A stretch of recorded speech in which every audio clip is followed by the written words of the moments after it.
All right.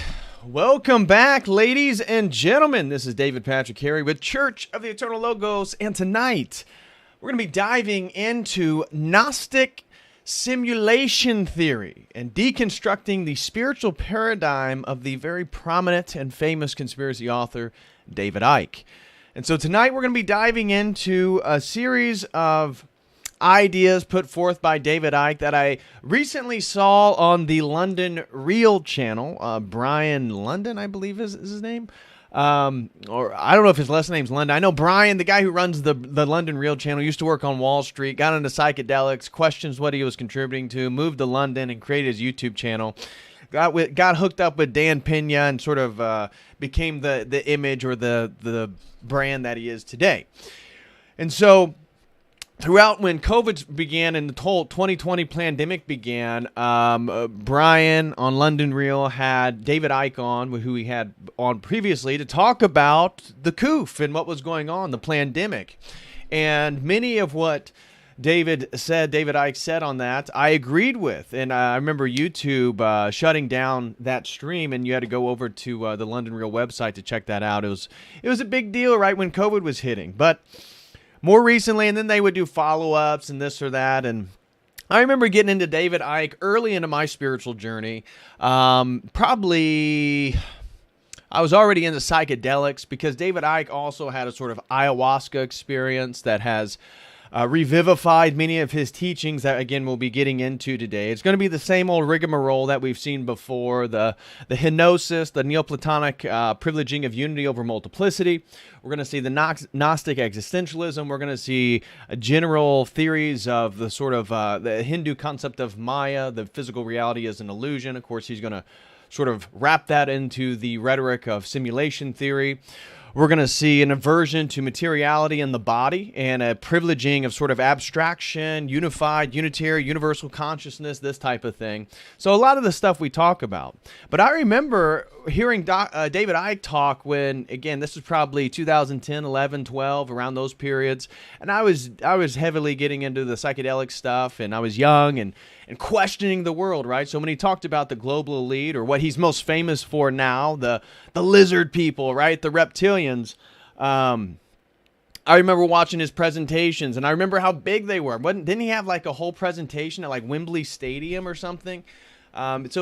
Massive.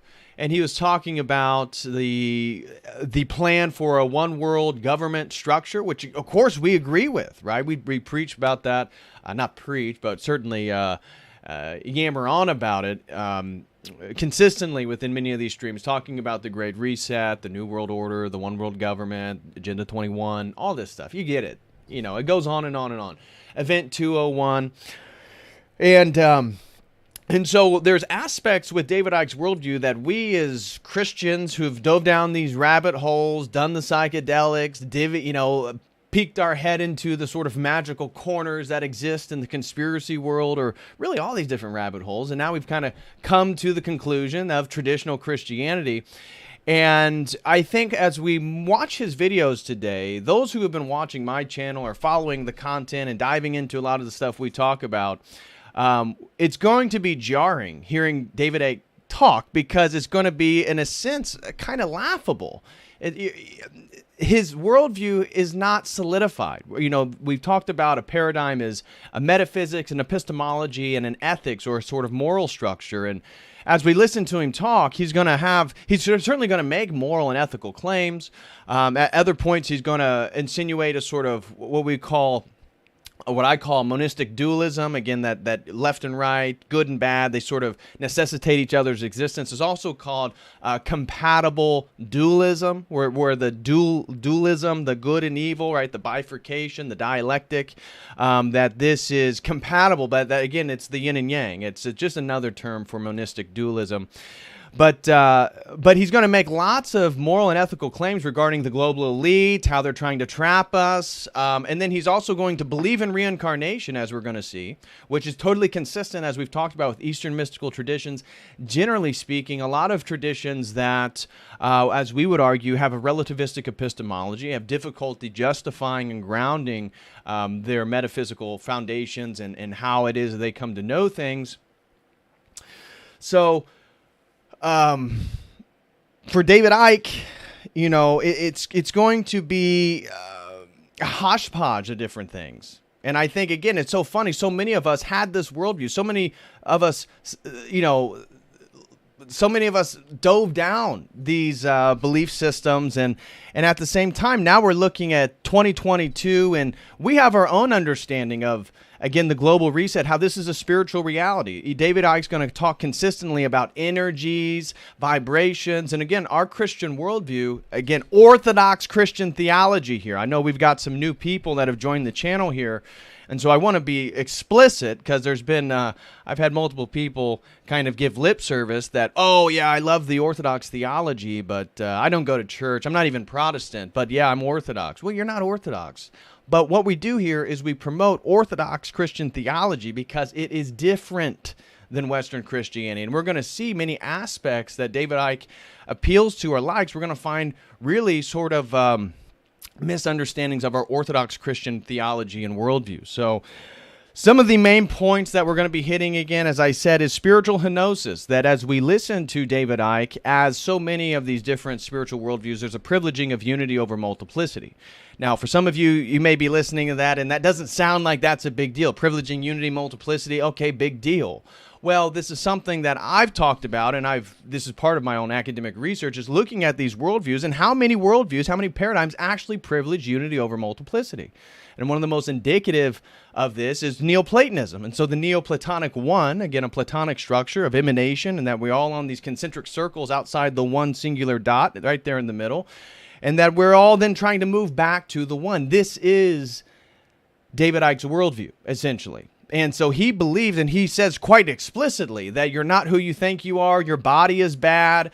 You thinking that you're a man is bad. You believing in a religion or coming from a culture and being limited, all this stuff is bad, because what you are is unified consciousness. You are universal consciousness.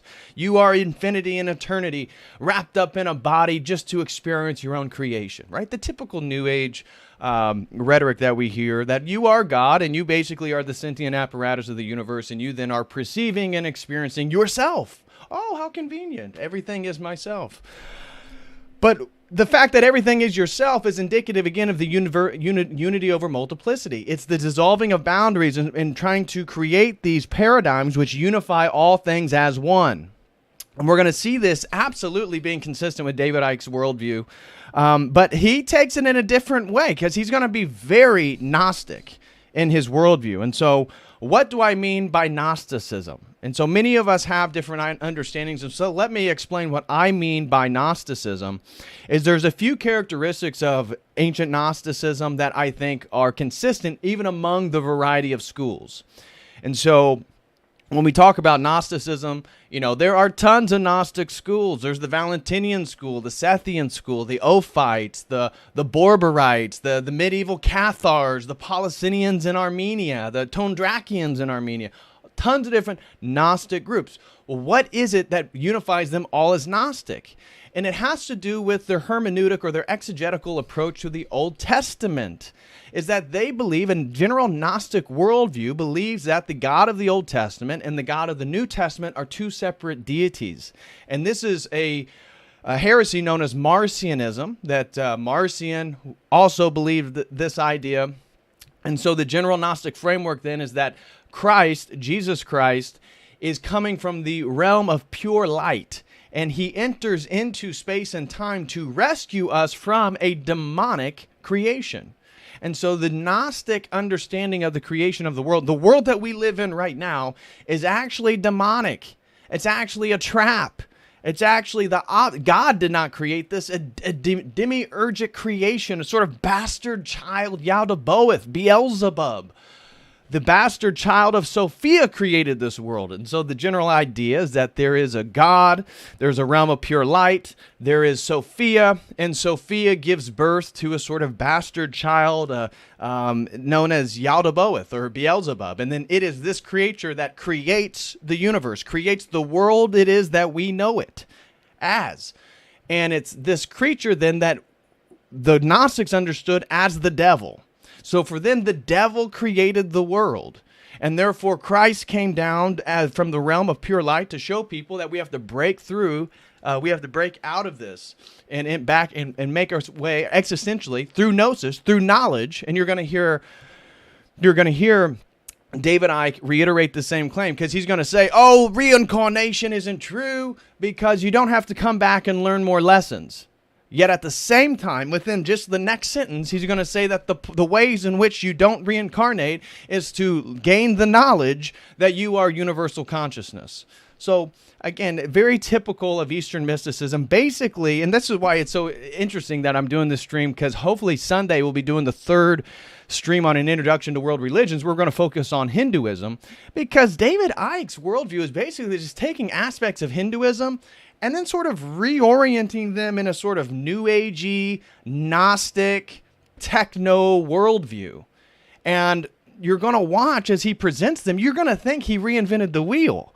I mean, he's going to be laying this on you like he is just, because this is his new book. The new book is that the simulation is a trap, reincarnation is real, and we're being trapped inside creation, and that creation itself is evil. This is basically his big-brained idea that he's putting forth. And so you can see then the Gnostic elements, how that is very Gnostic, because the Gnostics believe that nature and creation was bad in essence. And therefore, how do we transcend this world to get back to the realm of the pure light? That is where these different Gnostic groups then varied in their understandings of how to do that. Some of them, as I've talked about with like the Borborites or the Carpocratians, they would violate what we would consider like morality or moral transgressions. So they would have orgies, they would have homosexual activities, they would partake in Eucharistic meals that involve semen and menstrual blood and feces.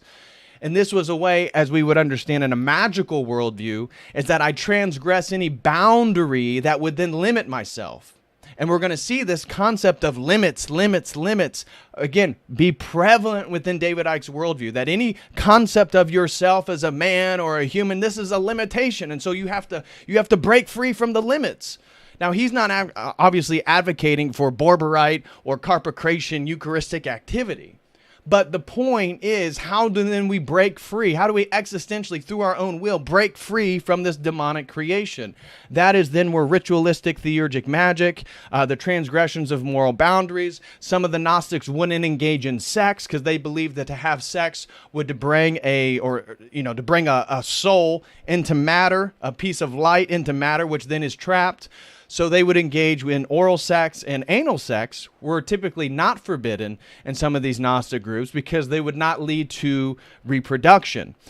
Some of the Gnostic groups absolutely abstained from all sexual activity, oral, sodomy, normal, all of it. So it depends on which Gnostic school you're talking about, depends on what methods they use to break free, existentially move through and break free from this demonic creation. And so keep that in mind, because David Icke's, again, general framework is that nature and physics are the code to the simulation. So he's making a very straightforward claim that we're going to see in these videos, that he believes we are absolutely in a simulation, and it's created by an architect. Now, one of the problems with simulation theory, just philosophically, some of the philosophers that have already criticized simulation, and it's not even a theory, that's the thing, it's a hypothesis. It hasn't even risen to the level to be considered a quote-unquote theory by other intellectuals. But if there is an architect that created a simulation, the first question would be, well, by what reality is the architect existing in? Because if the architect is building the simulation, what reality is he? Is he in a simulation? Is he in actual reality, baseline reality?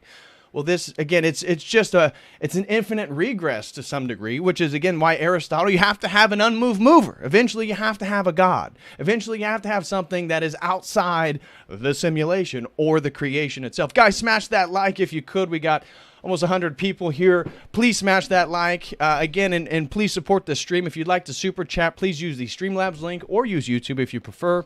We're going to do a little bit of housekeeping here in just a minute when I finish this monologue, and then we'll dive into these videos, I promise. So he believes nature and physics is the code to the simulation. Now, another problem with the simulation hypothesis is that The general framework, and you've heard Elon Musk, and I could have got a bunch of Elon Musk stuff, but I'm not going to. But Elon Musk talks about how he believes in the simulation theory.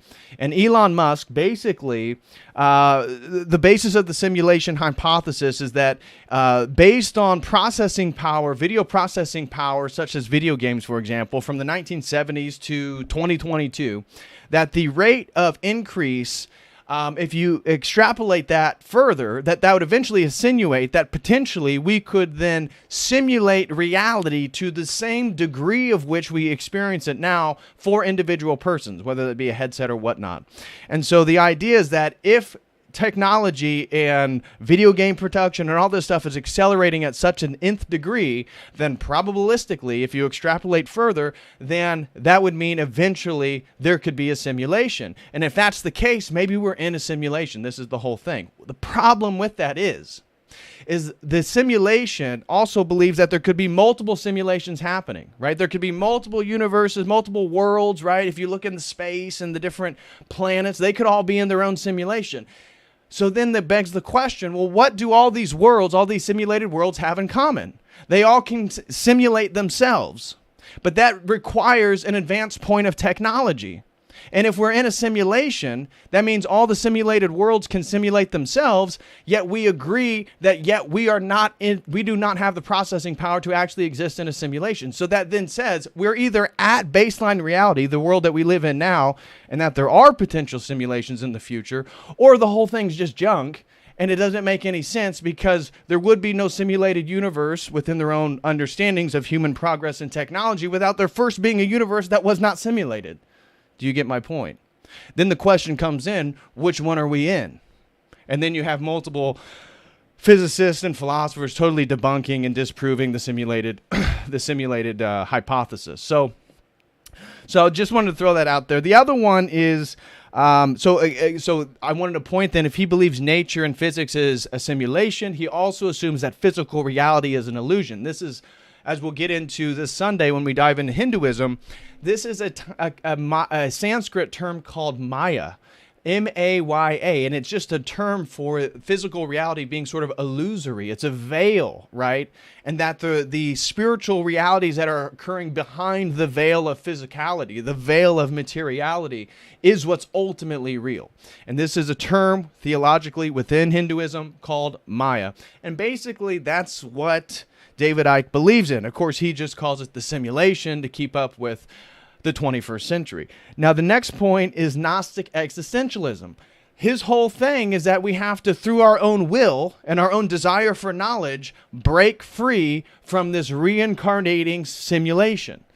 That we are all reincarnating within the simulation because the simulation is here to control us. Now, the problem would be is if that's the case, why does the simulation want to take out 90% of the planet? So there's, and then he would dive into the satanic elite, but then he has no objective morality. So it's very weird because David Icke refers to the elites as satanic over and over and over. They're satanic, they're evil, they're whatever. Okay, why is that bad? Because if we're all just universal consciousness, and if all this is really just an illusion and it's all a simulation, what exactly is the point? Why would it be bad? And his whole thing is, well, if you don't realize your universal consciousness, when you die, you're going to reincarnate back into the simulation. Okay. So the reality then is an illusion. The Gnostic existentialism is that we break free from this simulation by realizing your infinite and universal consciousness. This is what sets you free, according to David Icke.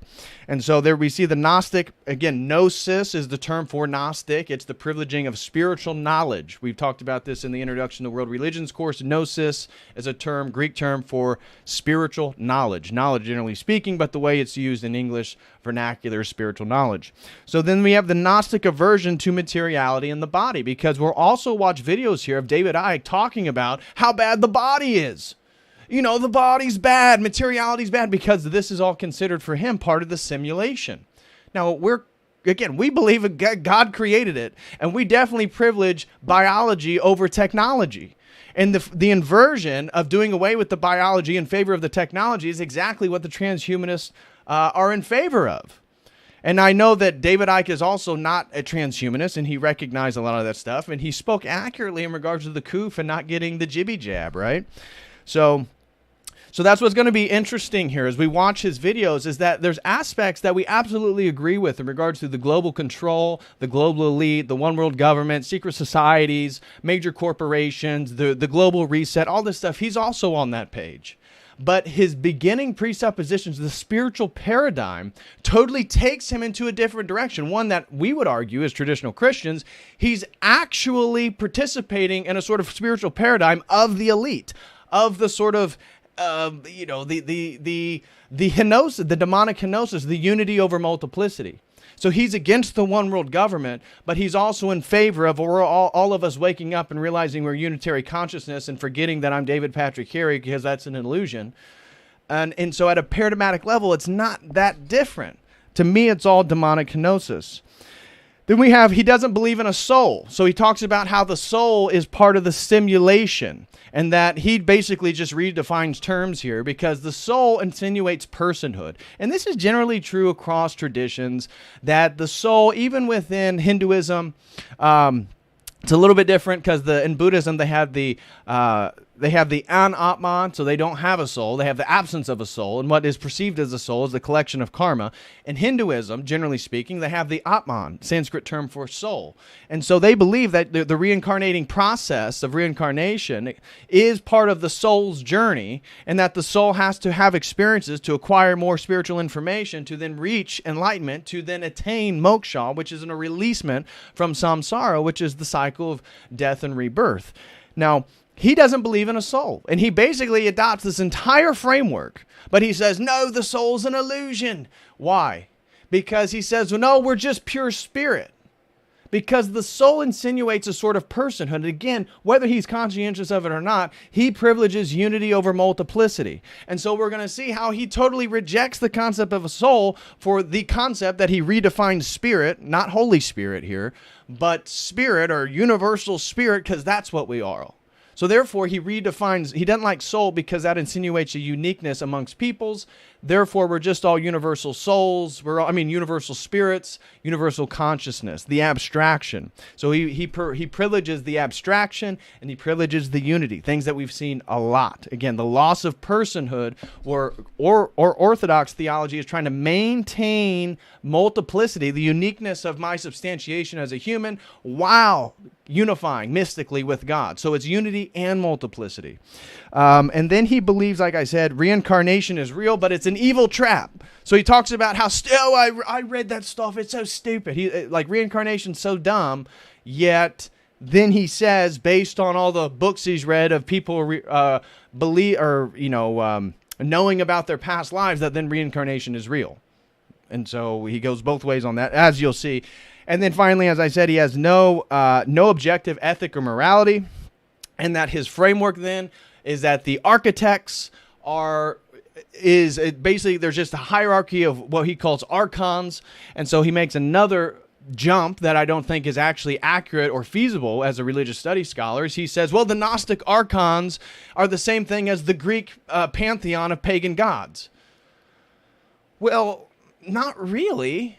I mean, you can understand, not really. I mean, many Greeks believed that, look at Socrates. He believed that the pagan pantheon of the Greeks was sort of anthropomorphizations of human emotions and natural processes in the world. That was Socrates.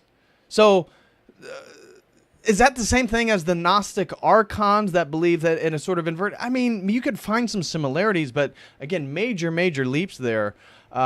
Major leaps there that I don't think is actually a logical follow. So the points that we are going to agree with David Icke here is that there's a satanic global elite. Absolutely agree with that. That there are people in power that somehow are receiving more and more power, whether that be wealth or institutional influence or whatever, by, in a way, selling their soul. But again, he doesn't believe in a soul, and he has a real problem with the whole theodicy, a theological term for the explanation for the existence of evil.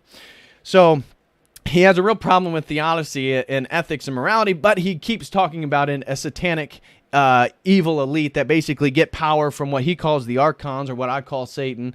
And so basically agree there. He talks about interdimensional entities that he calls the reptilians. Well, I call them demons. And so are they reptiles? Are they lizard people with heads? Not really. They're just they're beings that aren't within the sort of space and time. They're outside of this in a sort of parallel realm. And, even within our own tradition as Christians, the sort of serpentine and allegories of Satan that, maybe there's something there with the reptiles, how they get warmth from the sun. They actually don't produce their own heat. Maybe that is a sort of archetype for something. I don't know.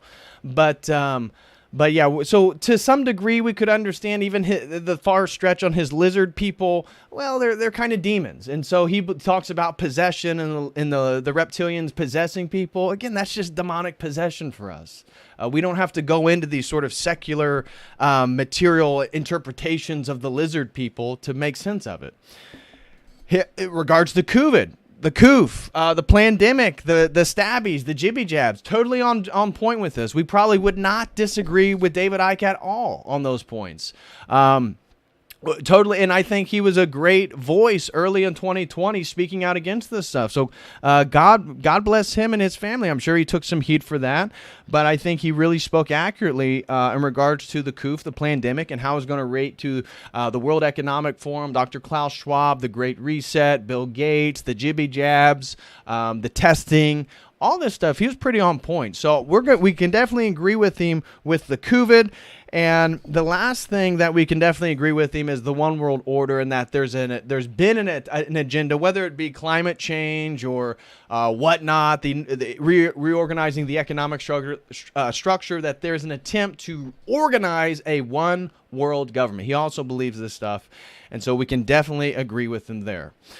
So I just want to give credit where credit is due. There's aspects of David Icke that we're going to agree with, and there's going to be then many, many aspects of his Gnostic interpretation that we're going to disagree with. And so now we're going to dive into some of these videos. Guys, smash that like if you can. We got a lot more people that just joined. Smash that like, fam. So first, I got a bit of a special announcement to make to you guys. Looks like we got a debate scheduled for next week. Next week, got a debate scheduled over on the Crucible. Looks like it's going to be in regards of the validity of Christianity, and apparently, a gentleman named Adam Green wants to challenge my nonsense or whatnot in regards to Christianity, and so I'll be talking with a gentleman named Adam Green. Next Wednesday at 9:00 p.m. over on the Crucible, we'll be debating the validity of Christianity, and he believes that, I believe it's essentially a Jewish conspiracy to get non-Jews to worship Jews in the form of Jesus Christ. So we'll be hitting him with a little bit more of a philosophical approach, but it should be an interesting stream nonetheless, and hopefully we can maintain our cordialness and hopefully open up a little bit of insight here. So that is going to be, Jim Bob says he's a name-em addict. That's for sure, and that's why we're going to make sure that we take out the floor of which, we're going to make sure that we're going to approach this topic very differently than he is expecting. So, God bless him. Hope he does well. Hope we all do well, and hopefully I can defend the faith a little bit better than some others. So. Anyways, that is the first one. The other thing I want to say is, guys, if you would like to support Church of the Eternal Logos, please become a website member. I just put a link there in the link description. And I am doing right now a series on an introduction to world religions. We'll be diving into Hinduism this Sunday. And so the second half of all these lectures is over on the website. So if you'd like to have access to this series as we go through all the major world religions, and even finishing with some of the contemporary New Age religions or new religious movements, that in that field generally demarcated by Mormonism, so all religions that have begun since Mormonism are actually within the rubric of new religious movements. But if you'd like to have access to all those second half videos, please become a website member. It's $5 a month. And also, please, if you'd be interested, become a premium member. We just had our premium members group last night, had a great conversation with the crew. We were in Zoom for almost 3 hours just chatting about stuff. It's very difficult for us to stop. So if that's something you'd be interested in, also sign up for a premium membership. Also, if anybody would like to sign up for a one-on-one session, you can do so with this link here. And if anybody would like to sponsor a stream, we have 2 streams that I am working on that have been sponsored. If you also have a topic you'd like me to dive into, you can use that link right there, and I will dive into it. Okay, so now we are going to get into some of David Icke's wonderful, wonderful theories here. So let's pull this up, a little simulation theory. So, I mean, you guys pretty much get the simulation theory. We don't really need to go through that whole thing. Here is a point of the presentation that I feel like we should probably watch later. It could be a bit boring, and I think it'll be more useful once we hash out a lot of his contemporary ideas here. But this is part of this is an excerpt from one of his older presentations where he basically talks about the Nag Hammadi, which, again, that is right here. Right, the Nag Hammadi scriptures, the Nag Hammadi library. This is a collection of texts that were found in the 1940s within a glass jar in Alexandria, or in Nag Hammadi, actually. And it was actually a Muslim family who found them and actually burned multiple of the manuscripts before realizing what they were, and took them to somebody who could then read it and said, "Oh my gosh, these are lost Gnostic texts." So a few of them they went ahead and burned, but it's a collection of Gnostic scriptures. Now, it's a misnomer because these Gnostic scriptures, whether it be the Gospel of Mary or the Gospel of Thomas, these comes from totally different traditions, Gnostic traditions. Again, the Gnostic traditions were about how do we break free from the demonic creation. Different traditions went about that in different ways.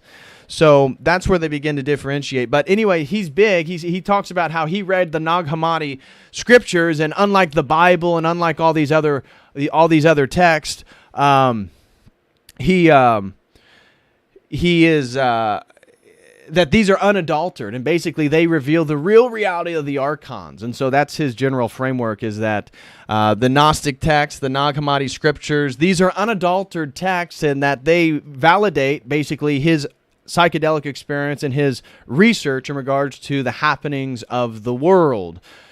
So I think we may finish with that one. What I really want to get into is his stuff, his most recent stuff. Now, we're going to have to be stopping this like pretty frequently because I know that YouTube's going to hound me with the copyright claims here. But what I want you guys to keep in mind here, again, is the David Icke is presenting his newest book, which is basically on the trap. The trap, as I said, is the idea that reincarnation is real. That's the name of this video, right? This clip right here. Reincarnation is real. That reincarnation is real, and that this is all part of the simulation to trap us inside the simulation and basically use us and manipulate us and sacrifice us for different ways. And he believes that in one way they're sacrificing humans for the archons, which, again, we probably don't disagree too much. I believe it's a satanic sacrifice, and I do believe in the sort of magical properties of all this stuff. So, again, it's the beginning points of our worldviews here. So, here we go. This is David Icke. This is his latest promotion. This clip here is only a few days old. This comes from their most recent interview, and in it, David Icke is very emphatic about his new book and how he's basically laying out the nature of reality here, and that the nature of reality is a simulation. So let me connect this audio. There we go. And so keep in mind here, what is he talking about? That spiritual henosis, unity over multiplicity, nature and physics is a simulation, Gnostic existentialism, Gnostic aversion to the body, there's no such thing as soul, only spirit, believes reincarnation is real, but an evil trap, has no objective ethic or morality, and the archons are in control. So let's check it out. Obviously, what I'm doing all the time is I'm pushing the cutting edge and I'm pushing the limits, because I've always worked, Brian, on the principle it's said by Socrates in ancient Greece: wisdom is knowing how little we know. So if we come to why we can't see this non-human force, you'll kind of grasp, people will grasp why that statement, wisdom is knowing how little we know, is not only so true, but so bloody obvious. Because if I said to people, when you look through your eyes, can you see everything in the space you're looking at? Most people will say, yeah, mate, of course I can. Yeah, of course I can. Yeah. Oh, you can't. What we can see is the most ridiculously tiny range of frequency. Okay, so here's an interesting thing just right off the get-go is here he evokes Socrates, and basically is saying that those who are wise know the limits of their own knowledge. And it's true. The more you learn, the more you sort of become humbled, because you know, as you dive, and that's why I'm such a stickler on particularity and details and specifics, because the more you dive into things, the more complex they become, but the more you realize that you don't know. And so he's hinting on this, but what's ironic is he's getting ready to talk about how we only can see within the 7 bands of visible light, okay? And then he's getting ready to then tell you about the reality of everything that you can't see, everything that's beyond visible light. The question is, how do you know that? How do you know this, David Icke? And it's going to come down to either his own personal experience with psychedelics or spiritual experiences, maybe soberly. And then there's going to become a collection of different interpretations of world religions, conspiracies, and whatnot. But I think that's an interesting irony to begin with, is that he evokes his motto, which is Socrates, knowing the limits of your own knowledge, and then goes on to how everybody's within the band of visible light, and he's about to tell you about the reality that exists beyond the realm of visible light. It's almost laughable. According to mainstream science, the electromagnetic spectrum, which is overwhelmingly this reality, is 0.005% of what exists in the universe, in energy in all its different forms. Visible light, which is the only band of frequency that we can see, everything we see now is within that band of frequency, is a fraction of the 0.005%. So humans are blind, basically. And so what we're being asked to believe... So, David, how do you know what you know? Going back to Socrates, is that we can glean an understanding of what we need to understand by just looking within that tiny band of frequency, visible light, that we call the human world, the material world of the seen. It's ridiculous. And if you look at religions on that basis, they are saying that all you need to know, and if you don't accept this, you're a blasphemer, is between the covers of a single book within a smear of 0.005% of what exists in the universe. Okay, so is David Icke making a very accurate and devastating critique here of religious people, that we just ignorant people, the books, believe in what's between the front and the back covers? All right, I mean, we are ignorant people here. The problem is philosophical categories, epistemology, objective epistemology. You see, David Icke in the presentation in all these videos is assuming that what he is telling you is true, and in fact more true than what your own belief system is. Especially more true than if you only believe in one singular religion, because then you'll have limits, right? And so we don't want limits, so therefore we need to not conform to any single religious group, religious theology, religious tradition, or even a text that which then provides the embedded web of associations for that paradigm to exist, right? So the Quran or the Bible are more than just books. They're obviously venerated by the people who practice those traditions, but those texts, those books, those religious sacred texts contain the web of associations for the existence of the paradigms in which those people then who adopt those religions exist within. So I, as a Christian, believe in revelation. And I believe that is ultimately how we transcend our presuppositions. So we can either presume, like an atheist, logic and language and the law of identity, all these different stuff, or we can presume God exists. Then we can look at which religions have a revelatory tradition that we would maybe believe more likely. And I think obviously the Christian paradigm is by far the most coherent, which therefore must be the most true, and therefore you adopt the thing wholesale, generally speaking, because it's a paradigm, it's a web of associations. And so David Icke really doesn't have an objective epistemology to make any claims on. So as he's telling you, oh, these people within the book, well, David, how do you know what you know? How do you know that what you know is more true than what I know? What is your epistemology? And I'm not even saying that he would agree with my epistemology. I don't think he would. But I'm curious, like, again, how do you ground any of this, David? So like I say, wisdom is knowing how little we know. It's not only blatantly true, it's breathtakingly bloody obvious. And that's why I keep pushing the edge, because at any point, I know there's always, always, always more to know. So as I was putting the trap together and all this information was coming towards me, I started to think, well, a number of things. First of all, if this is a simulation, and for most of the human population, this simulation is not a nice place. It's a very challenging place. It's a very sinister place. It's a very unpleasant place. Now, I'd be curious, because part of that presupposition, he'll go on to talk about how the Western world, we're able to create such nicer lives and all this different stuff. But I know people from Africa, from very poor places, and it seems like they have great family connections. Seems like they have great dispositions on reality. It seems like they're much more, they have much more gratitude towards things. So again, this sort of Gnostic framework that the simulation is evil and bad.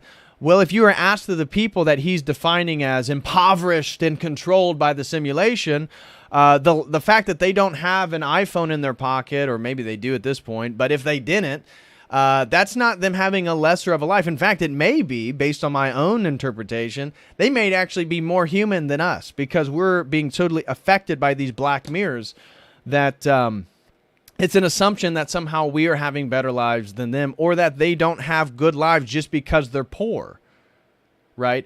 And that's another thing, is he makes the sort of basic claim that, oh, well, if bad thing happen, well, then the whole thing must be bad. How can there be all these religions with all this bad stuff happening, with all this suffering? Well, again, for us, suffering is part of the ways in which we divinize ourselves. It's how we grow. Suffering, pain is how we always grow, both whether it's your muscles, whether it's your spiritual life.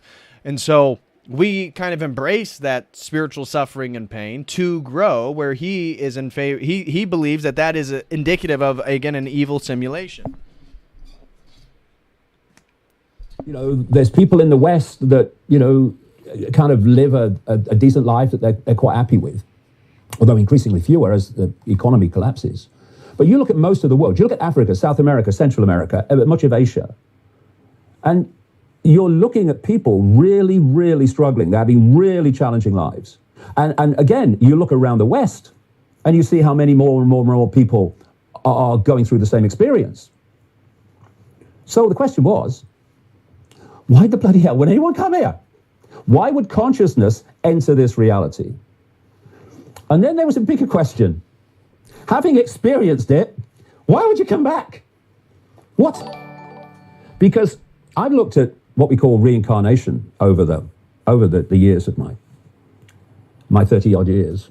And so here he goes. He's getting ready to talk about how he's looked into reincarnation. He believes in reincarnation. And then he's going to describe the Eastern mystical understandings of reincarnation and talk about how dumb they are. So here we go. The evidence for it is actually overwhelming. If you look at the experiences of near-death experiences, and you look at the amazing, massive number of stories of little children describing their previous lives before their head shuts down. And when the facts, detailed facts, are checked out, they are absolutely exactly right. Now, that's happened so many times. And when he says so many times, do you understand how small of a percentage that is, right? So many times, I mean, how many kids do you think have recalled with perfect accuracy a point zero what? You pick a number. You tell me. It's certainly not over 1% of the population. So I'm curious, like, David, tell us this abundance of people who remember their past lives and the specific details. Tell us, how many people are there? I mean, and then once you realize it's not that many people, are there potential explanations? Are there potential ambiguities that people then look into and find specifics that tend to correlate? Potentially. Is this, could it be luck or demonic, or I don't know, but it's certainly not tons and tons of evidence. That's for damn sure. To so many people all over the world, obviously, you go, whoa, this stuff's real. So we go back to the question, okay, reincarnation, okay, I accept that is happening, but why would people keep coming back into this reality when it's the shite hole for enormous numbers of human population? And then you ask, or you look at why we're told it's happening by the Eastern religions. And the New Age, which is the Eastern religions moved west, in fact. And they'll tell you that what happens is you have to keep reincarnating to learn lessons, to evolve to a level of enlightenment where you can not have to keep on the cycle of reincarnation. So, okay. So he just lined up that basically Eastern mystical traditions believe that reincarnation is a process in which you have to come and experience yourself as human to then gain in spiritual knowledge. Often there's a little bit of morality tied to all this stuff. So within the Hindu tradition, if you do a bunch of heinous crimes, depending on what tradition, you could be in a tantric tradition, which would view all this stuff very differently. So again, Hinduism is a broad breadth of traditions, but generally speaking, that your reincarnation, you would either move up or down into what you're going to reincarnate at based on, how much good or bad karma you collected. So he's saying that the idea that you have to reincarnate to learn more about ultimate reality so that then eventually you can be released from reincarnation, he's going to say it's all hogwash. According to the estimates of mainstream science, compared with the perceived size of the universe, planet Earth is the equivalent of a billionth of a pinhead. Okay, so I'm being asked to believe here that you have to keep reincarnating onto, even in this one universe, never mind all the other realities, you have to keep incarnating onto this billionth of a pinhead to learn the lessons to not have to do it. What? And then, why, if you're learning lessons and building on previous lessons to reach enlightenment, why do you forget the lessons you're supposed to have already learned when you come here and you start with a blank sheet of paper again? It makes no sense. It's frankly ridiculous from my perspective. But I also have become convinced from the evidence I've seen over 32 years that reincarnation is real. So there you go. There you go. It's absolutely dumb. It's retarded. It makes no sense, but it's real. So his little caveat there is that reincarnation is real, but it's a trap. So that's his whole framework. So he basically adopts the entire Eastern mystical framework, but he says, no, reincarnation is not here to come learn more about ultimate reality and learn more to be released. Reincarnation is a trap by the simulation. But at the same time, and you're going to hear it here, we're getting ready to dive into it, you're released from the simulation if you realize your infinite consciousness. Well, isn't that basically like what the Eastern mystics believe? It's just you're calling Maya a simulation, you're calling reincarnation a trap, but then you still have to Gnostically attain spiritual knowledge to be released from the trap. Isn't that the... what? This simulation is not confined to this level that we call the human world. But there are other levels of it, which we call the spirit world. And what if, when people leave the body, if they are not at a state of awareness, what the Eastern religions would call enlightenment, to be vibrating to a frequency which comes from your perceptual state, to get out of the frequency bubble that this simulation is on all its different levels. Well, how about you just go back into the cycle and you keep recycling, not actually onto a billionth of a pinhead, but from one, although it just appears like that, but you're actually reincarnating from other levels of the simulation into this level of the simulation, and it just goes on and on and on.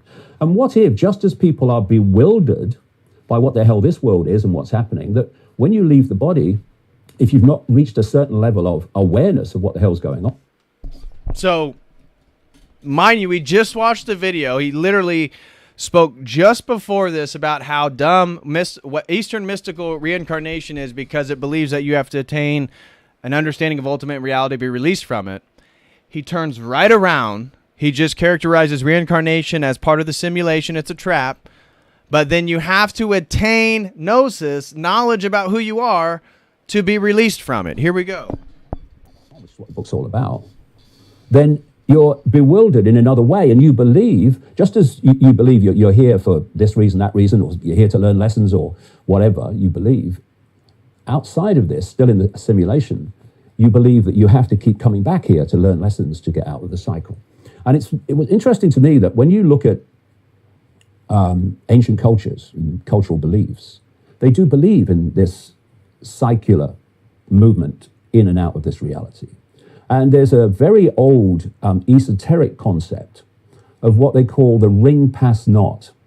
The ring pass knot is perceived to be a limit, symbolize it as the outer rim of a bubble, that if you're not in a certain vibrational state, i.e. state of awareness, which is why they relate enlightenment.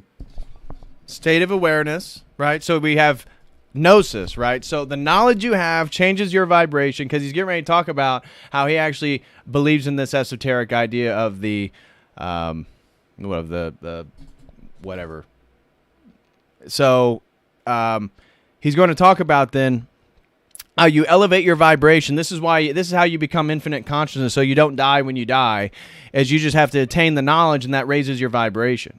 Again, obviously, David Icke, because he knows all this stuff, and he meant cyclical. Yeah, I know. He called it secular. Yeah, I know.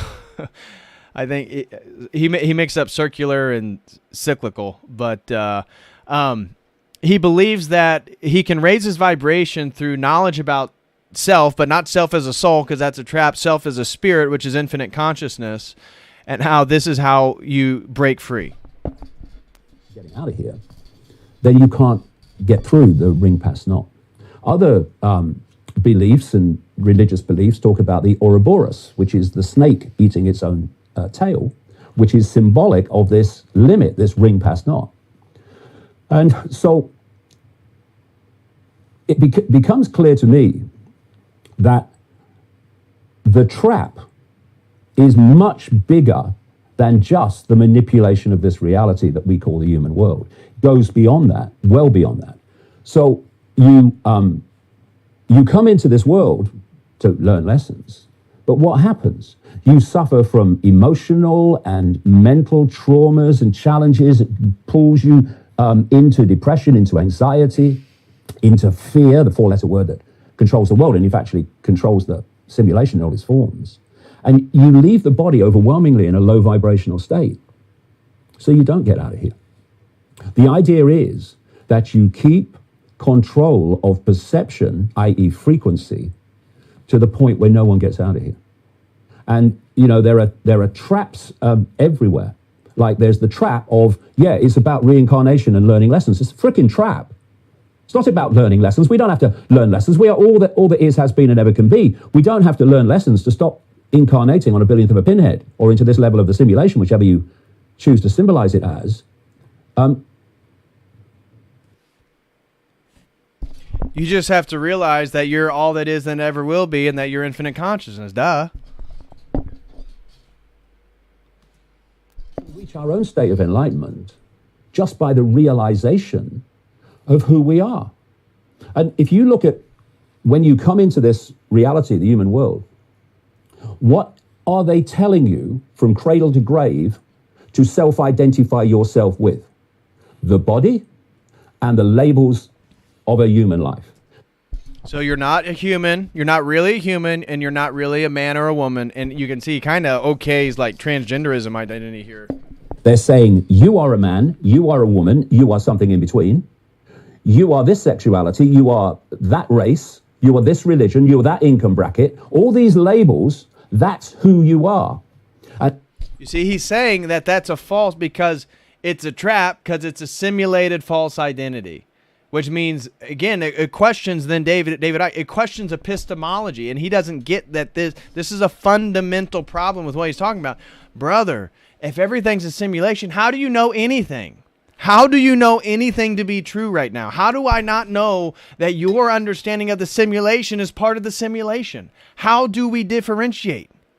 And he never gets there because he doesn't understand that the whole concept of the physical world being an illusion is an epistemological problem. Fundamental problem. If you perceive yourself in those incredibly limited terms, because they're not who we are, they are experiences that who we are, consciousness, is briefly having in a human life. But if you self-identify with those labels, you're self-identifying with limitation. When you self-identify with limitation, your sense of limitation becomes expressed vibrationally in a low vibrational state, which means when you leave this reality, this human reality, you're in a vibrational state that stays in the cycle, round and round and round it goes. And, you know... But what is vibrating? Because he doesn't even talk about a soul. He doesn't believe in a soul. So what exactly is your frequency? That's your consciousness or something? I mean... It'd be nice to get some theological details on this stuff. But again, I love you guys in the chat, how this is like basic bitch, chick, Gnostic theology. Shout out to Czar Alexander. I did absolutely nothing wrong. Hilarious quote. Whoa, his restatement of ancient Gnostic beliefs is so deep and profound. Exactly. That's what it's... You know, that's what I was trying to point to. It's like, it's so funny that we listen to David Icke, maybe like I myself, like let's say probably 2012. And it was like interesting, maybe even profound things. Then in, let's see, in 2020, he talks about COVID, and he was pretty accurate on a lot of stuff. You know, you could get down on it. Now it's 2022. Many of us have drastically advanced in our own spiritual lives, our journeys with Christ, our understandings of philosophy, again, epistemology, metaphysics, ethics, looking at paradigms, getting at the more critical analysis of what's going on in the world. And then you hear David Icke stuff, and you're like, bro, like, you would think he reinvented the wheel with the sort of gravitas him and Brian Rose act like what's being laid out is. But then anybody with a background in theology or Gnosticism or religion, philosophy, it's like, what? Like, this is really low tier. This is really low tier understandings. The other part of the trap is, where did the simulation come from? And I've been writing about this for quite a while. As Rich Terrell at NASA said, if this simulates a simulation, which he believes it is, who the hell created it? And this brings us to that question I posed earlier. Why can't we see that which is manipulating us in a non-human form, as I say it is? Well, because we can only see this tiny, narrow band of frequency called visible light, and the force that is manipulating human society, controlling the simulation, actually created the simulation to enslave us by enslaving our perception. It's what the simulation is, enslavement of perception, is operating outside the band of frequency that we can see. And if we call this reality the third dimension, keep it simple, and a higher or another level of frequency high enough for us not to be able to see it, the fourth dimension is what spiritual people call the astral dimension or the astral plane. When people talk about astral traveling, it's actually traveling with the mind, because the fourth dimension, the astral dimension, is the dimension of mind. And it's from there that this reality is manipulated, controlled, and orchestrated from. And if you look at you talk to people about other dimensions, even if they accept that that's real, they perceive other dimensions to be way out there. Oh my God, they're way out there, these other dimensions. Well, some of them are. Some of them. Vibrating simulation for all genders. It's a very inclusive simulation, guys. In frequency terms, are so far from the frequency band that we're operating in, it's just ridiculous how far away they are. But other dimensions, like this astral dimension, the lower level of it, the lower frequency level of it, actually is fusing into this. It bleeds into this reality. And if you look at how they describe the lower levels of the astral plane, the fourth dimension, what they call the lower astral, and you talk to people in different ancient cultures, you talk to people in the spiritual movements of today, they'll say that's the place where the demons are.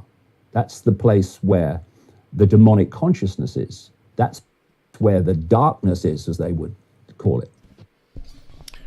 And so in regards to that last point, that the dark entities, what he's going to refer to as the archons, that they are outside sort of perception of space and time, yeah, I agree with. Absolutely agree with. And in fact, even the mental realm, again, orthodoxy has an entire theology of the logismy, which states that the spiritual war is actually the mental images in your mind, and that demons can influence you. The way that they attack you is through the mental images in your mind, because if they can provide a mental image that's of maybe a scandalous woman, or the person next to you, you start lusting after them and you start having physiological reactions to it, this is the demonic attack.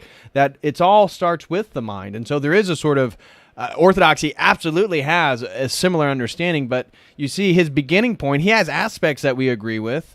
We certainly agree with the manipulation of society and the global elite, but his beginning point throws it all off. And so the next that we're going to get into is his secret society and the gods that control us. And so what I wanted to point out here, and somebody was already a step ahead of me, is his whole ring past knot story about the esoteric theologies of the ring past knot. He himself basically has a Gnostic esoteric spirituality. And so it's so funny that David Icke views himself, because he's going to get into the Bilderbergs, the Masonry, the Rosicrucians, different esoteric groups throughout history, even the World Economic Forum right now, which we would all agree with are certainly not working in the best interest of myself and my family and what we would consider Christian values. However, his spirituality is exactly, the paradigm is precisely that which they promote. And so what he's literally like recognizing the powers that be and then adopting their playing field to try to break free from it. I don't know, but it all stems from basically, again, the idea that you are God. For him, he is the universal consciousness. He is all there is and all that will ever be. You can't label yourself as anything more than that. So David Icke clearly views himself as a sort of God, and this is, in my book, the sort of Luciferian recapitulation of self-worship, which is why then he is falling into a paradigm that is the exact paradigm of the people who he believes to be oppressing him. Because it's the same thing. And that's happening to all of us around the world, is that the people who, whether conscientiously or not, but certainly at the highest levels, most conscientiously, worship themselves, worship their own will, and therefore capitulate and form, and even him trying to logically understand all this stuff, presents a paradigm and a worldview that's very sympathetic to the same people who you believe are trying to destroy the world or kill you or whatever. So, again, there's a fundamental problem with the philosophy, with the theology, with the foundations of understanding. Again, and he really, in his worldview, he doesn't have an objective epistemology, because the world is an illusion, the world's a simulation. So what is actually real? Is the fact that the world is a simulation, is that itself part of the simulation? Like, where does the simulation end and where does objectivity begin? It's a problem. So here we go. We're going to dive into his secret society and the gods that control us. And then notice he's going to make a lot of ethical claims, right? So he doesn't have an objective epistemology. And now we're going to see that he doesn't really have an objective morality. But he's going to certainly frame how they're trying to control us and why that's bad. And here's another thing, is there's multiple people that promote simulation theory who are materialists that don't actually believe in free will. So his whole thing is he believes we're in a simulation, yet he presumably assumes we all have free will, which isn't necessarily a default position within people who adopt simulation hypothesis. So another quirky little thing there. When these people do their satanic rituals, and these major players in this global cult, they're big time into Satanism, been writing about this in detail for a long time. And then you look back to the ancients who were sacrificing people to the gods. And then you look at the Greek gods, Zeus and all the others. Then you look at the New Age concept of the Great White Brotherhood, which is a hierarchy of basically master souls. And you look at that from a one step back point of view, and you see they're all talking about the same thing. So who are these gods that people worship? Who are these gods they make sacrifices to? They are the demonic consciousness in all its different forms. And you see right there, it's like, hey, we as Christians, hey, I can kind of get down on that. That's exactly what pagan gods were. All these various deities, all these sort of supernatural powers that people have discussed throughout various religious traditions. Yeah, I believe the Holy Trinity, which I believe is the God. It's a Trinitarian God, 3 persons, 1 essence. That it can certainly work in all around the world. He's not limited. And so he certainly worked in people's lives who weren't quote-unquote Christians. And at the same time, I think some of these entities, these demons, these gods that people have sacrificed to are also demons. They literally are demons. So you see here Icke using the sort of demonic rhetoric, which would insinuate good and bad and ethics and morality, yet at the same time has a monistic worldview where those things necessitate each other's existence, but also doesn't have an objective basis to describe what is good and what is bad. The lower level of this astral dimension, which in frequency terms is so close to this one, but not close enough for us to see it. And so when they're making sacrifices to the gods, and they're doing their rituals to the gods, they are interacting with this non-human level in the lower astral, which is ultimately orchestrating the simulation and orchestrating human society. So if we go back to the global cult, the global cult can be symbolized, and I'm talking about that operates in the world of the seen, and its impact becoming more and more obvious, not least since the COVID hoax was played. You can symbolize it very accurately as like a spider's web. Think of a spider's web around the planet. And in the center of the spider's web is the spider. Now, ultimately, that spider are these lower fourth dimensional, lower astral, quote, gods, actually, bunch of prats. But why are they prats, David? Why is it bad? Why? And the problem is he's essentially assuming a Christian morality. And that's what I'm trying to tease out here, and I'll just be straightforward, because obviously he's not talking back to me. But the point is David Icke, brother, you're adopting a Christian morality to frame the entire problem, the spiritual problem, and then you want to reject religion, tradition, and really you've rejected philosophy and coherent metaphysics. But that's a separate note for the idea that you are God. And so he assumes Christian morality, but then he worships himself in pure abstraction. And the strands in the web immediately around the spider are the most exclusive secret societies. They will have the biggest picture of all the secret societies of what the hell's going on and what's behind it. So they will be directly interacting with these gods. Without knowing they're gods. Oh, no, they know what they're doing. Know. Yeah, but I'll come to that too. Because... so a few thousand people know they're gods. Yeah, those gods, quote gods, in this lower astral, they also impact upon this reality through certain people. The whole process of possession goes back to the ancient world. They've been talking about possession since the ancient world. I've seen possessed people.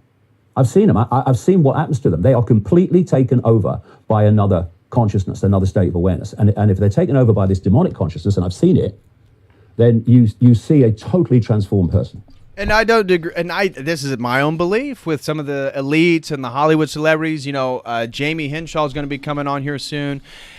And her presentation in her book, which I have over here, talking about many of the Babylonian gods and rituals and how they are being emulated and performed by Hollywood celebrities, musicians, but Beyonce, for example, and Beyonce has this sort of alter ego that she believes like possesses her when she performs and all this stuff. So I am on board with David Icke. We totally agree here. We totally agree here about the global elites, the globalists, you know, the pedophiles, and the sort of demonic possession that they're engaged in. So a lot of the people that have become now more and more well known for their manipulation of human society, they are actually just vehicles for these low astral, quote, gods. So you have the spider, you have the web, and each strand in the web is a secret society, a semi-secret group, or a government agency, Silicon Valley, World Health Organization in the world of the scene. So you've got the agenda for humanity being driven by this non-human force. You've got then the web within our reality that its job is to make that agenda happen. So immediately around the spider, you've got the exclusive secret society. It's the most exclusive. Then you're coming out from the spider, and you're hitting the secret societies we do know about, the Freemasons, the real inner core, not Bill and Joe down the local lodge.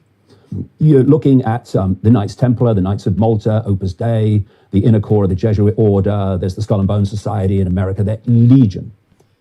So he uses legion, which is a reference to the demons in Scripture. He talks about demons. He talks about how they're demonic. He talks about how the elite are satanic, yet he rejects God other than himself, and he rejects Christ, and he rejects revelation, he rejects tradition. So certainly telling. Yeah, Theoria zones on it. Yeah, he likes to admit Satan but denies Christ. That's telling, in my opinion. Yeah, it absolutely is.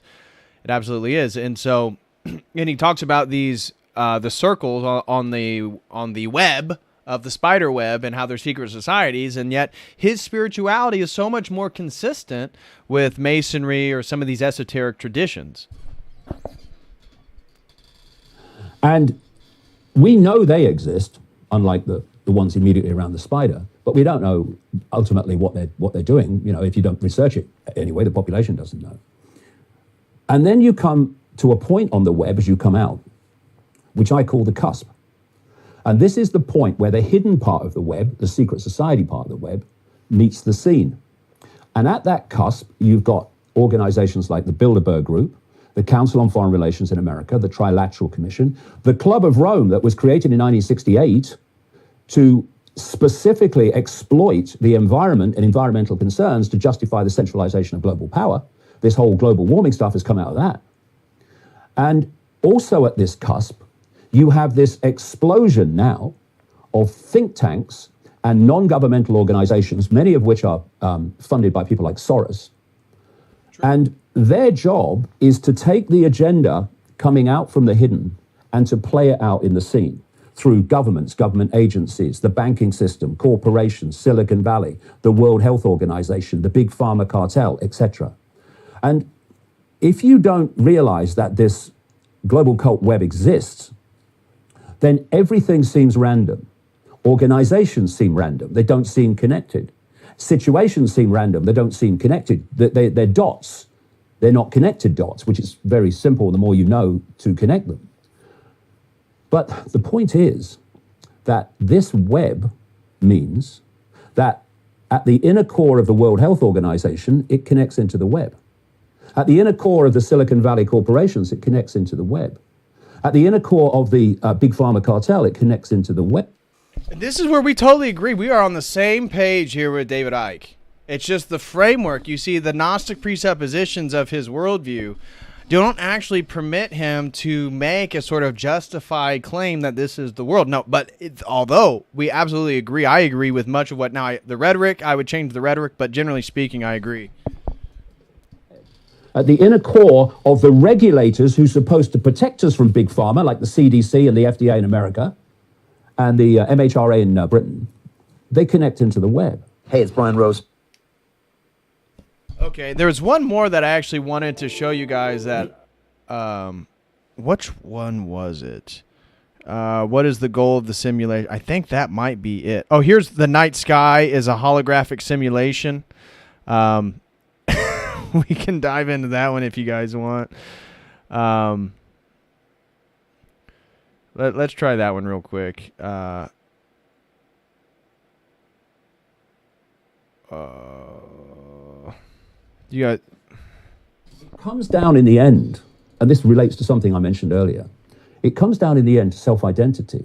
See, one of the things I also question and challenge in the trap is this concept of soul. I know it may seem like semantics and words, but they're words to describe something that's different to something else. So people that believe that death doesn't mean the end, you're not just a body and you die and then you disappear. They talk about soul. Religions talk about soul. But soul is that level of consciousness that is recycled through the reincarnation cycle. For me, what we are, and I'll use this term, we are spirit. And I'll use the definition of spirit to me is that which is aware that it is all that is, has been, and ever can be. What? So he just redefined spirit as the perception that all that there is and all that will ever be is self. So basically, he equated spirit as the definition of one's perception regarding their ultimacy. It is not the body, that's an experience. It's not even soul, that's an experience. It is spirit that is connected to all other spirit. At that level of awareness, you know that you are a point of attention within all that is, has been, and ever can be. That level of awareness, that level of self-identity means that you are vibrating at such a level that this simulation can't hold you. If you define yourself as soul... So remember what he said earlier. The way you raise your vibration is through perception, right? It's your knowledge. It's the way you're perceiving the world dictates your vibration. He just said if you get your vibration high enough, the simulation can't hold you. That is Gnosticism, David. Like what you just described with the Eastern mystics that you didn't like, you also adopt. You just change the words a little bit. And that's why we're going to end after this clip with him talking about Gnosticism and how he believes it fulfilled. It's like the unadulterated form of religion and text and why it fulfilled what he was looking for. Which is, again, still part of separation. Because that's the whole point of the simulation. It's to isolate consciousness in the simulation from its spirit outside the simulation. It's isolating. So consciousness and spirit, I guess, are two different things. And consciousness is being trapped within the concept of soul, and therefore it's not connecting to spirit, and spirit is the perception of all there is and ever will be. What? Separating the two. So within the simulation is all that people can perceive, and therefore they're trying to get a fix on who they are, where they are from within the simulation. And it's all about separation. So, just as a quick aside, if you wanted to give people consciousness in this reality, for instance, a sense of apartness, a sense of separation, a sense of aloneness, a sense of powerlessness, would you create a simulation where there were multiple worlds peopled by other races, other species, other forms of intelligence, where you had this interaction to learn more and expand? Would you do that if you wanted people in this sense of isolation and separation and aloneness? No. You'd say, gonna create a simulation where there seems to be no other life. So you look at the night sky and you're seeing all those lights, all the stars, all those planets. And if what they say about it is true, this is just an absolute fraction of what possibly exists, although I think there's more to know about that. You would get people in your simulated reality to think that despite all those lights, there's nothing out there. This is where I didn't even understand because, most people who stare at the night sky, and myself included back in the day when I was big into the psychedelic and even in the New Age stuff, very few people look at the night sky and think, oh, man, we're the only thing out here. The majority of people that have his worldview, the majority of people that have his spirituality, and the majority of people who he's also criticizing all believe that there's life and extraterrestrials and ETs and aliens and that there's lives in all these different places and the universe is infinite and all this different stuff. Like, for me, the only people that really believe we're the only ones here, it tends to be only traditionally religious people. Like, the only people that I know of are Christians and Muslims that I've spoke to. I'm sure there's other people, but people that I've actually spoke to are just Christians and Muslims that didn't believe that there's tons of intelligences and life in parts of the different universe. So, very strange phrasing to say that the night sky is a hologram to convince people that we're alone in the universe, when that same hologram is used by the Neil deGrasse Tysons and the Bill Nye the Science guys and the Brian Coxes of the world to tell people about how infinite they are and they're stardust and how beautiful the cosmos is. What? No other life. Because that gives you a sense of aloneness, of apartness, of separation. And the interaction, if you like, extraterrestrial interaction, if you look at it, is all, it's all done, as we would say, on the quiet. You know what I mean? It's not, they don't just come out and say, here we are. Yeah. It's all on the quiet. So-and-so had this experience. So-and-so was abducted. All this, it's all done surreptitiously rather than openly.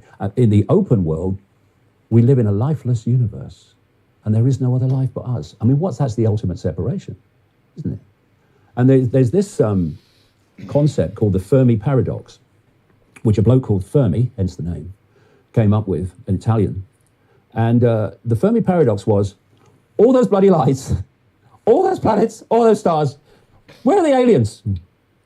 Where are the aliens? Well, if there was interaction between us and, quote, enormous numbers of aliens that you would expect in the universe, then humans would be a very different species. They'd be very much more aware, very much more knowledgeable, very much more understanding of where they are and who they are and what's going on. So, press enter, lifeless universe. It's all a simulation. Look into the night sky. You're looking at a holographic, that's why it looks so 3D and solid, a holographic simulation. And so, David, how did you get to the knowledge that the night sky is a holographic simulation? Like, you're making a pretty out there claim. How do you know this? Right? He keeps going on. I just want to know how you know it. Especially if the world is a simulation, if everything is a simulation, if your body's part of the simulation, if nature and physics are part of the simulation, how do you know what is part of the simulation and what isn't? And how do you know then, like, what you know about the night sky? It doesn't make any sense. All the pressure, all the encouragement when you're living a life in this reality alone is to think small, to identify with the body and the labels of the human life, which are limitation. I can't, it's not possible. I'm just little me, what power do I have? And in doing so, you hold people in the simulation. On and on and on and on. And you break it by realizing the true nature of who we are. So it's Gnosis again, right? Didn't we just watch how, again, he said that knowledge is not the point of the reincarnation and how you get out of here? And then he says exactly that it is. Not the body. We're not even the soul. We're not even the mind, ultimately. We are the spirit. All that is, has been, and ever can be, currently having a human experience. But separation means that people are looking to get a fix on who they are, where they are, from information being fed to them within the simulation. That's the control of perception that holds us in the trap. Okay, and so now we're going to end with him talking about how basically Gnosticism reveals his entire worldview, which then kind of anchors our stream on his Gnostic simulation theory, his Gnostic spirituality, and the concept that reality is a simulation. and then we're going to dive into some super chats. So special thank you for everybody still here. Smash that like if you guys can, and please send in a super chat using the Streamlabs link if you can, unless you prefer YouTube. YouTube is fine as well. And I'm going to get to all those super chats here in a few. We're just going to watch a little bit of him talking about the Nag Hammadi and the Gnostic scriptures. Here we go. That were put there by the Gnostics. It's estimated around 400 AD, which kind of would sync with the destruction of the Great Library at Alexandria, which was around 415, I think, as I recall, AD. And so suddenly there were writings which described what the Gnostics believed in detail, and they had the great benefit of, because they were in an earthen jar all that time, they couldn't, like other religious writings, be played with and changed to fit the authority of the day. And 1/5 of these writings found at Nag Hammadi talk about something they call the archons.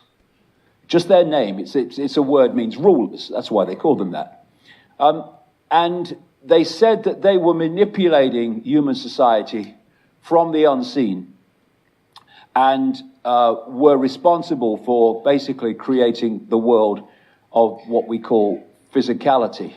Now, what I found fascinating from my point of view about the Nag Hammadi writings is that I came to them quite late, just a few years ago, which was very important for me, because if I'd have come across them earlier, they can become a one-stop shop belief system, which they have for some people.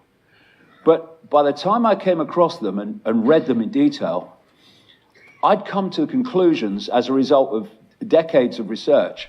So when I'm reading them, I'm thinking, well, this is unbelievable to me, because this is what they're saying is what I've concluded. It was a confirmation, a very detailed confirmation of what I concluded was going on. And in these Nag Hammadi writings, they describe something called the silence, what I would call, Ibn Alexander would call the dazzling darkness. The silence, what I experienced, the place of all potential, all possibility, the field of possibility and probability waiting to manifest, the silence. And I experienced it as the silence, so I can understand where that word came from. And the other thing about these ancient writings, and writings like them in religion and in ancient cultures, is they only had, as I said earlier, the symbols and analogies that fitted the society of the time. They didn't have computers.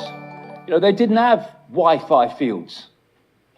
And so what we're looking at are descriptions using the symbols of the time. We can now update them. But what the Gnostics also called the silence was the father of all. They were trying to get across in a simple way the creator of all. Not a man with a beard on a throne, the creative force of all, the father of all. And this is from one of the Nag Hammadi texts, talking about this silence. He is an incomprehensible one, but it is he who comprehends all, and nothing exists outside of him. But all exists within him, and he is boundary to them all, as he encloses them all, and they are all within him. There is no place outside of him. Describing all that is, has been, and ever can be, the force that drives all things. So he totally just reinterpreted that Gnostic section to include his all there is and all that ever will be framework. They said, and this is so the really massively relevant part to the world that we live in, they said that the silence was the creative force, but there was a fake God which had created this reality that they call the physical world. They said the physical world is a prison created by an evil fake God. Spirit, awareness, as I would call it, is entrapped in the body. Salvation, escape from this entrapment, comes from knowledge or gnosis of self and reality. And gnosis is knowledge, yes, but it's not knowledge, names, dates, places knowledge. It's knowledge of reality and how it works, that kind of knowledge. And they said the kingdom is invisible, which is true, because that which is beyond this reality is invisible to us. Everything else that exists. Now, this physical world prison that they describe in their language, I call the simulation. We update it into modern language.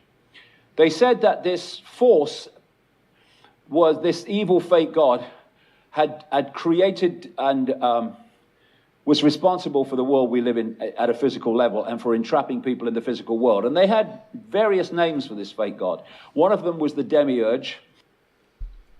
You see what I'm saying? Like he when he's really open about it, the whole thing is a Gnostic spiritual worldview. Another one was Yaldabaoth. It's also called Samael. This is the origin of Satan, the devil. And they said in these writings that the Old Testament God, Yahweh, Jehovah, was the Old Testament name for this fake God, which is only believed by, again, certain traditions, like obviously the Orthodox Church, the Jews, the Hebrews that were part of the Old Testament tradition, the Torah tradition, the law of Moses that then adopted the second covenant, that of Christ. They didn't believe that. But certainly some Gnostic groups that were formed maybe 200, 300, 400 years after Christ, they did. And this is what then David Icke takes as the word and the truth on Scripture. Also was called in the writings Lord Archon. Again, where we get this whole theme of the Lord from in the Old Testament. Now you can see the correlation between the Nag Hammadi writings and their belief system, which hadn't been touched while it was in that sealed jar, and what you see in the Bible. Well, one of the Nag Hammadi writings says, talking about this fake god, I'll call it demiurge, opening his eyes, the chief archon saw a vast quantity of matter without limit, and he became arrogant, saying, "It is I who am God, and there is no other power apart from me." Which is ironic because that's exactly what David Icke is saying about himself, right? He is all there is and all that will ever be. And then if you go to Isaiah in the Old Testament, I am the Lord, and there is none else. There is no God beside me. The correlations are quite blatant between the two. So Nag Hammadi Gnostic writings described this demiurge, this prime force of manipulation, as the blind one, blind to the spiritual world, disconnected from the greater picture, but understanding certain levels of reality in a way that it could manipulate and control. Now, this fake god, this demiurge, they describe the archons as the formless ones. We're not talking about something in form. We're talking about a state of awareness, a very highly distorted state of awareness, an imbalanced, inverted state of awareness or inverted frequency from which it seeks to pull everything into that same distortion. Now, a perception can be a panorama, so you see this vast panorama, or you can be in a pitch black room. It's still a perception, but it's a completely different perception. And this distorted perceptual state that they call the demiurge or the archons is a state of awareness that is without harmony, without wisdom, without heart, without empathy, all the things that the people running this world don't have, and there's a reason for that we'll come to. Now, one of the things we need to get away from is the fact that life, consciousness, awareness has to have 2 arms, 2 legs, a torso, and a head. That's just one form of vehicle for awareness. You can have pure awareness, you can have expanded awareness, you can have heart-centered awareness, or you can have what we call evil awareness, which is a vast distortion of harmony. So some scientists now are looking at this whole idea of what pertains to be life in a different way. This is a mainstream headline: "Is alien life everywhere? Radical theory claims it may have become part of the fabric of the universe." He was talking about maybe our laws of physics are actually this kind of alien consciousness. So we're starting to get away from this idea of, the human form is the only way that intelligent life can operate. It can't.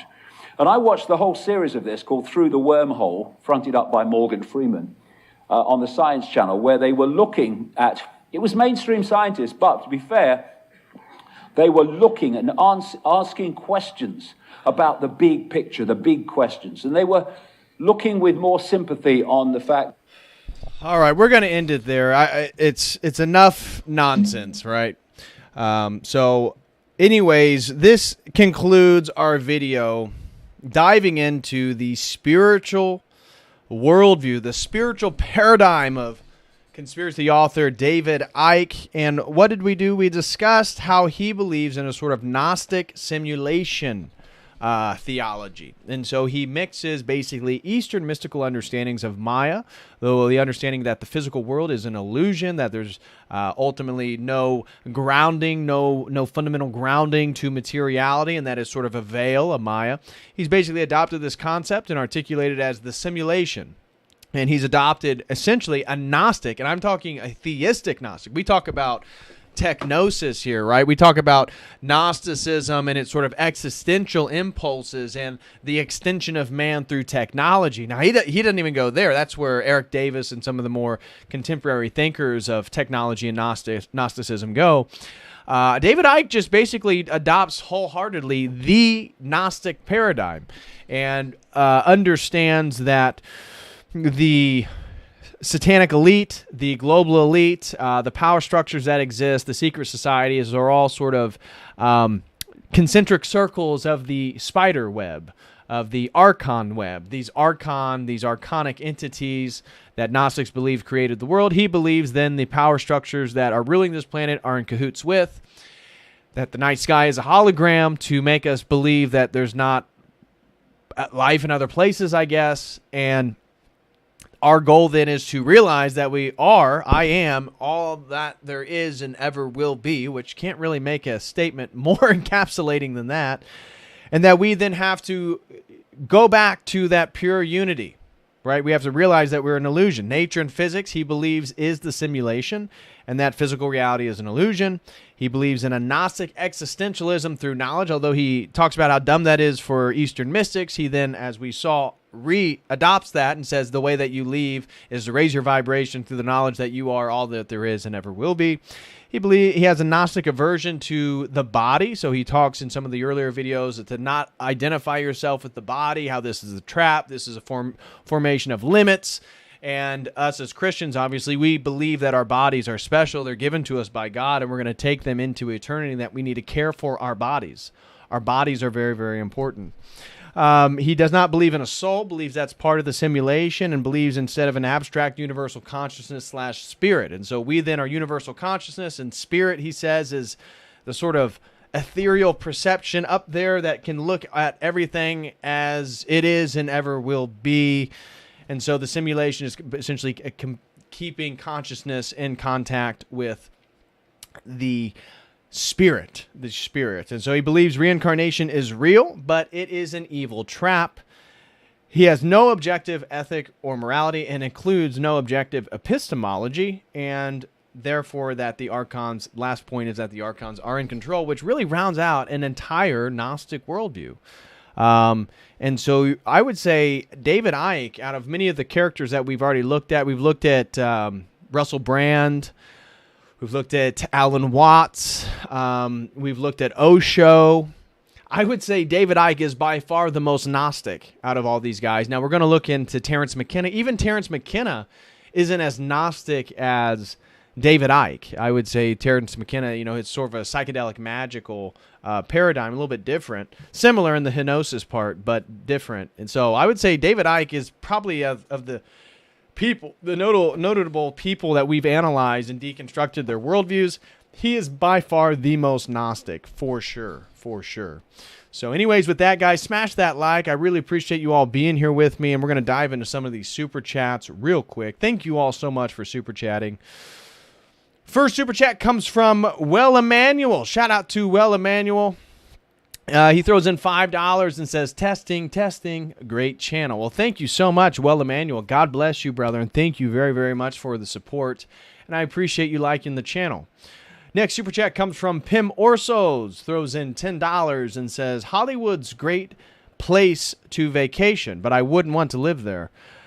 The people don't have a concept of reality. Their reality is how good they pretend. Texas Cobb. It's true. It's true. And I think in a way that's for a lot of people now. I think Hollywood and the prevalence of Hollywood and mass media around the world has not only spread those values that are embedded within those films, but also has spread a sort of fantasy world. And I was thinking, I forget what it was. I was recently watching a video or something. I saw, I think it was like a Southeast Asian culture, and so it was a video clip, and you saw the poor, more primitive, more tribal people, and then I saw the kids that were basically like Westerns, the clothes, the styles, the technology. They had their iPads, and so the technology is basically forming a unified culture, and the Hollywood is certainly emblematic of that. And so the reality is how good they pretend. In a way, it's, again, look at the coup, look at the pandemic, look at, again, how people reacted to it. You can't think that maybe there's something connected there, that technology is sort of forcing a sort of universal culture. So thank you so much, Pim Orsolves, for the $10 super chat. God bless you, brother. And next super chat comes from Genghis Khan, throws in $9.99. No super chat. Shout out to Genghis Khan for all the continual support. Thank you so much, Genghis Khan. God bless you, bro. Next one comes from Jose Garza, throws in $10. Josu Garza says, Coomer, quote unquote, dudes, don't you know we live in a simulation? This reality is just a trap, bro. Religion is the opium of the masses. Please wake up. Logs off Ortho Discord, hangs fedora, orders McDonald's, puts on his VR glasses, and logs into his Pornhub account. Yeah, basically, that sounds pretty accurate. Thank you so much, Josu Garza, for the $10 super chat, man. Very funny super chat. Again, he says, Coomer, ... quote, dudes, don't you know that we live in a simulation? This reality is just a trap, bro. Religion is the opium of the masses. Please wake up. Logs off Ortho Discord, hangs fedora, orders McDonald's, puts on his VR glasses, and logs into his Pornhub account. Sounds, sadly, pretty accurate. Next super chat comes from Theoria Zone. Shout out to Theoria Zone, one of our good brothers here. He says, keep spreading the truth. Well, absolutely. Thank you so much, Theoria Zone, for the support, brother. God bless you and the family. Hope you are doing well. Really appreciate the support. Next super chat comes from The Keenan Beat. Shout out to The Keenan Beat. Sorry, brother, I could not stop in Atlanta. You live in Atlanta. It's the worst city in the world, man. It took me like an hour and a half to get through Atlanta. I was on the other side at like 5 o'clock on I guess it would be the south side of Atlanta. And I needed to take 65 and get through the north side, or I don't think it's 65. It's I forget which interstate it was. I got to get through Atlanta. It took forever. And it happened both on the way down to Florida and the way back from Florida. I hate Atlanta. Atlanta is the worst city in the world to drive through.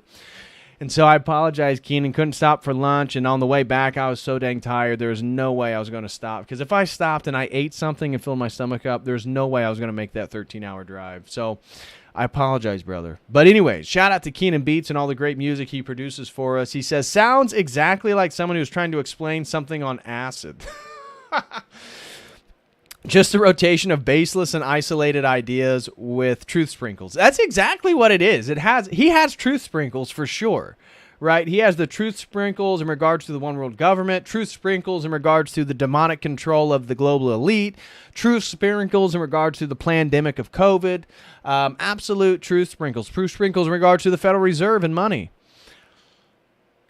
But when he starts to talk about the spiritual reality of everything, you can tell he hasn't read philosophy. And this is why I advocate you guys learn philosophy. It's not easy. It's difficult to fully conceptualize sometimes and understand. But the more you engage with philosophy, the more you understand of these categories, the more you understand of logic and thought, the less you're susceptible to a lot of this stuff, because there's a disharmonious resonance to many of these ideas, where when we were younger, I think that's why we bought them so hook, line, sinker, is we didn't have the categories. Now we have the categories, and so when you hear it, it doesn't sound beautiful. It sounds off-putting. There's something off in there. And so that's why I recommend we all sort of learn a little bit of philosophy is going to go a long way. But really appreciate the super chat, Keenan. Thank you so much, brother. Throws in $9.99, says, he sounds exactly like someone who is trying to explain something on acid. Pretty accurate there. Just a rotation of baseless and isolated ideas with true sprinkles. That's a very good description of what we just witnessed. True sprinkles with Gnostic, baseless, and isolated ideas. Shout out to you, Keenan.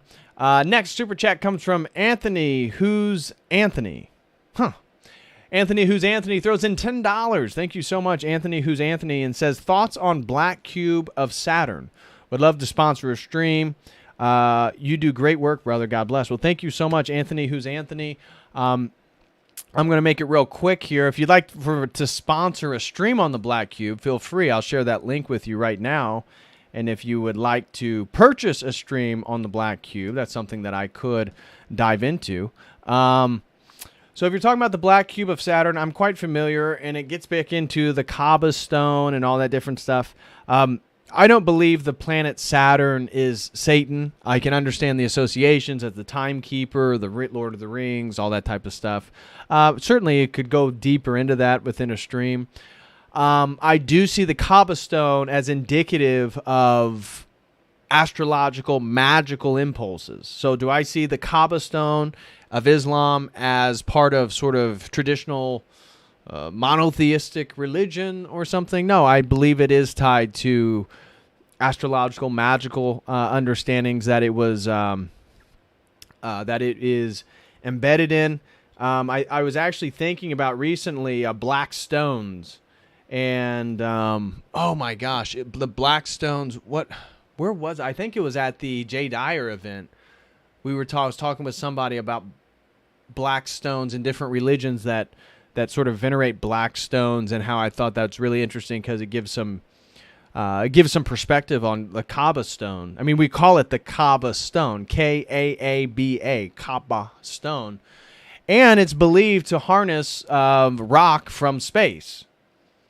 And so I think it could certainly be indicative of a sort of extraterrestrial spirituality, which maybe the Black Cube then is tied to a sort of demonic spirituality. That could be a whole nother stream. So I'm not going to dive down too deep in that. But Anthony, who's Anthony, thank you so much, brother, for the $10 super chat.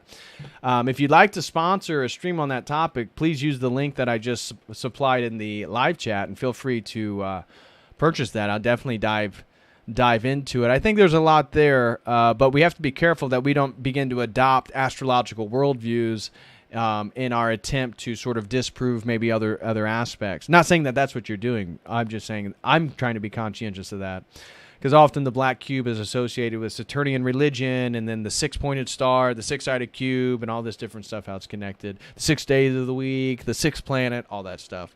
We can discuss it, but anyways, I'll do that if you sponsor a stream. So anyways, guys, I'm going to hop off here. Thank you all so much for being here. It's so good to be back in the captain seat streaming again. It's been over a week, guys. It's been since Wednesday of last week. So it's been 9 days since I've live streamed. I'm back, and I will be back Sunday or Monday with the third installment of our Introduction to World Religions. And we're going to be diving into Hinduism, which should be a lot of fun. Also, we have Jamie Henshaw is going to be coming on here soon. And I got a handful of people I'll be reaching out to. So we're going to have a lot of good streams in the near future, guys. Really hope you guys join us. Smash that like, and God bless everybody who super chatted. Shout out to Anthony, who's Anthony. Shout out to Keenan Beach. Shout out to Theoria Zone. Shout out to Jose Garza. Shout out to Genghis Khan, Pim Orsov,